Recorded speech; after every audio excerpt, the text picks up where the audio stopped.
கர்த்தர் இயேசு கிறிஸ்து நாமத்திலே உங்கள் அனைவருக்கும் வாழ்த்துக்கள். கர்த்தர் சொல்றார், கர்த்தர் மேல் பாரத்தை வைத்து விடு, கலங்கி தவிக்காதே, அவர் உங்களை ஆதரிப்பார், அதிசயம் செய்வார். நீதிமான் தள்ளாட விடமாட்டார், நித்தமும் காத்து நடத்திடுவார், தினமும் காத்து நடத்திடுவார். ஏசப்பா மேலே பாரத்தை வச்சிடுங்க, தேவையில்லாமல் கலங்கி தவிக்காதீங்க, அவரே உங்களை நடத்துவார், சந்தோஷமாக இருங்க. உங்கள் கவலையெல்லாம் அவர் மேலே வச்சுட்டு நிம்மதியாக இருங்க. யெகோவா ஈரே எல்லாம் பார்த்து கொள்வார், கர்த்தர் உங்களை ஆதரிப்பார். அன்பார்ந்தவர்களே, நான் உங்களை விசாரிக்கிறபடியால் உங்கள் கவலைகளை என்மேல் வைத்து விடுங்கள் என்று அவர் சொல்கிறார். இந்த நாளிலே அநேக தேவனுடைய பிள்ளைகளுக்கு பாரங்கள் அதிகமாக இருக்கிறது. பிள்ளைகளை குறித்து ஒரு பாரம், வேலையை குறித்து ஒரு பாரம், எதிர்காலத்தை குறித்து ஒரு பாரம், பிள்ளைகளுடைய குடும்பத்தில் இருக்கிற பிரச்சனைகளை குறித்து ஒரு பாரம். இப்படி பாரங்களை சுமந்து கொண்டு தான் அநேக குடும்பத்தார் வாழ்ந்து கொண்டு இருக்கிறாங்க. இன்றைக்கி கர்த்தர் உங்களை பார்த்து சொல்கிறாரு, சங்கீதம் 55:22, கர்த்தர் மேல் உன் பாரத்தை வைத்து விடு, நீ கலங்கி தவிக்காதே. அவர் மேலே உங்கள் பிரச்சனையை இறக்கி வச்சுருங்க. பலவித சோதனையில், பலவித வேதனையில், பலவித நெருக்கத்தில், பலவிதமான போராட்டத்தில் நீங்கள் இருக்கலாம். அதை சுமந்து கொண்டு இருக்காதீர்கள். அது ஏசப்பட்ட இறக்கி வைங்க. கடன் பிரச்சனையாக இறக்கி வைங்க, பலவீனமாக இறக்கி வைங்க, பிள்ளைகள் திருமண காரியமாக இறக்கி வைங்க, எதிர்கால பிரச்சனையாக இறக்கி வைங்க. எல்லாவற்றையும் நீங்கள் இறக்கி வைத்து கர்த்தரை நீங்கள் மகிமைப்படுத்துங்க, அவர் எல்லாம் பார்த்துக்கொள்வார். அதான் கர்த்தர் மேலே பாரத்தை வச்சிரு, கலங்கி தவிக்காது. நீங்கள் இயேசு இரத்தத்தால் நீதிமானாக மாறி இருக்கிறீங்க. நீதிமானை அவர் தள்ளாட விட மாட்டார், உங்களை பதஷ்டப்பட விட மாட்டார், உங்களை கவலைப்பட விட மாட்டார். ஏன்னா அவருடைய இரத்தத்தால் நீங்கள் நீதிமானை மாறி இருக்கிறீர்கள். சந்தோஷமாக இருங்க. கர்த்தர் மேலே உங்கள் பாரத்தை இறக்கி வைங்க. அப்போ நான் பாரத்தை இறக்கி வைக்கிறதுனா என்ன அர்த்தம் அப்படின்னு கேட்டிங்கன்னா, ஒருவேளை நீங்கள் கடன் பிரச்சனை இருக்கலாம். தாப்புன்னு இந்த கடன் பிரச்சனை என்னால் தாங்க முடியல, இந்த கடன் பிரச்சனை உங்கள் மேலே வைக்கிறேன், எனக்கு இந்த கடன் பிரச்சனை தீர்த்துருங்க. ஒருவேளை நீங்கள் பலவீனத்தில் இருக்கலாம், அந்த பலவீனத்தை ஏசாப்பா மேலே இறக்கி வைங்க. ஒருவேளை ஒரு ஒரு அவமானம் உங்களுக்கு இருக்கலாம், அதை ஏசாப்பா மேலே இறக்கி வைங்க. அவர் எல்லாம் பார்த்துக்கொள்வார், உங்களை கைவிடவே மாட்டார். சரிங்களா? கர்த்தர் மேலே உங்கள் பிரச்சனை வைங்க, கர்த்தர் பார்த்துக்கொள்வார். உங்களுக்கு ஆட்சேபிக்கிறேன். தகப்பனே இயேசு மகாராஜா, உங்கள் நன்றி உள்ளத்தோடு துதிக்கிறேன், ஸ்தோத்திரிக்கிறேன். உன்னத தேவன் உன்னோடு இருக்க உள்ளமே கலங்காதே, அவர் நல்லவரே என்றும் வல்லவரே, உங்களுக்கு நன்மைகள் செய்வாரே.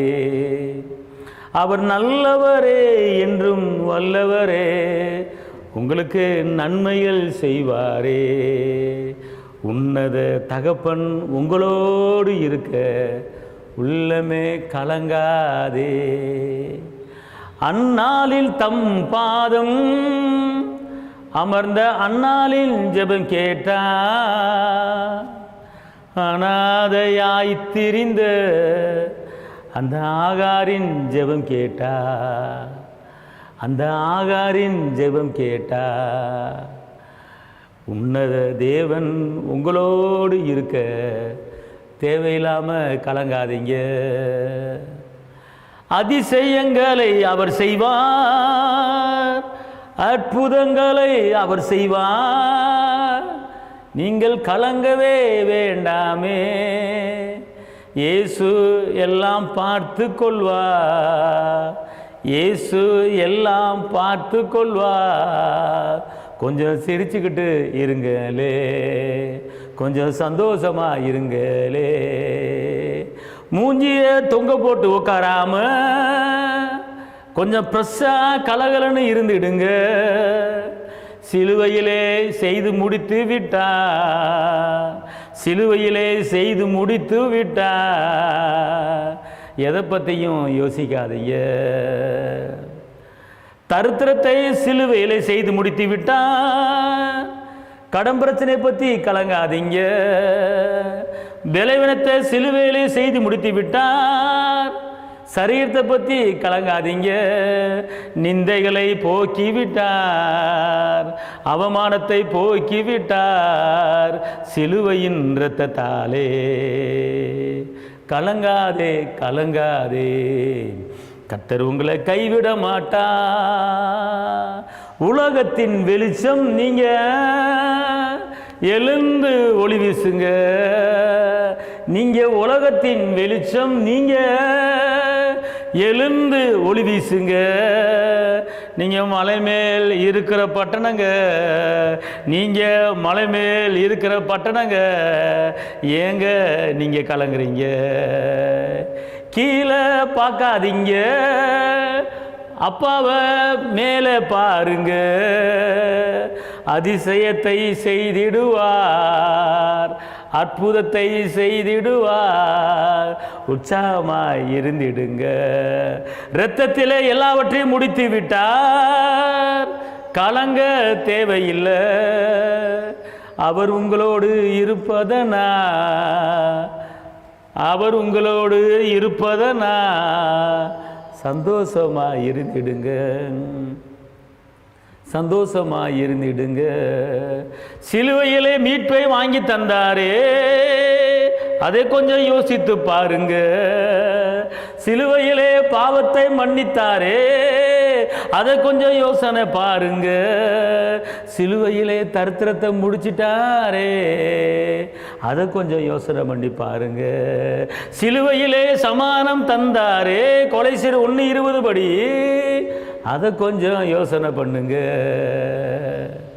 இரத்தத்தினாலே விடுதலை வாங்கி கொடுத்தவர், கொலை செய்து 1:20, அவர் சிலுவையில் சிந்தின இரத்தத்தினாலே சமாதானம். கொரிந்தியரில் பவுலடி சொல்கிறார், அவர் தரித்திரத்தினால நம்ம ஐஸ்வர்யம் மாறி இருக்கிறோம். நமக்கு இரத்தத்தால் மீட்பு, இரத்தத்தால் விடுதலை, இரத்தத்தால் பாவ மன்னிப்பு, இரத்தத்தால் நீதிமான். ஏன் கலங்குறீங்க? பொண்ணையோ பொருளையோ கொடுத்து உங்களை மீட்டெடுக்காமல் இரத்தத்தை சிந்தி உங்களை மீட்டெடுத்துட்டார். இன்றைக்கி ஒரு பெரிய அற்புதம் உங்களுக்கு நடக்க போகுது. நம்புறீங்களா? ஆமைன்னு சொல்லுங்கள். அறியாத காரியம், எட்டாத காரியத்தை உங்களுக்கு இன்றைக்கி செய்ய போகிறாரு. ஆமைன்னு சொல்லுங்கள். இன்றைக்கி கொளுத்த கண்டிருப்பில் வளர போகிறீங்க. ஆமைன்னு சொல்லுங்கள். ஜாதிகளை சொந்தமாக்க போகிறீங்க. ஆமைன்னு சொல்லுங்கள். உங்கள் வெளிச்சத்தில் ராஜாக்களும் ஒளியிலும் ஜாதிகளை கடந்து வர போகிறாங்க. ஆமைன்னு சொல்லுங்கள்.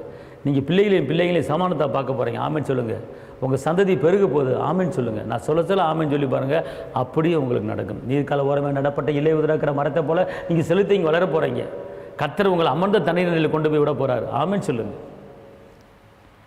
அநேக ஜாதிகளை ஆளுவாய், அநேக ஜாதிகளுக்கு கடன் கொடுப்பாய்.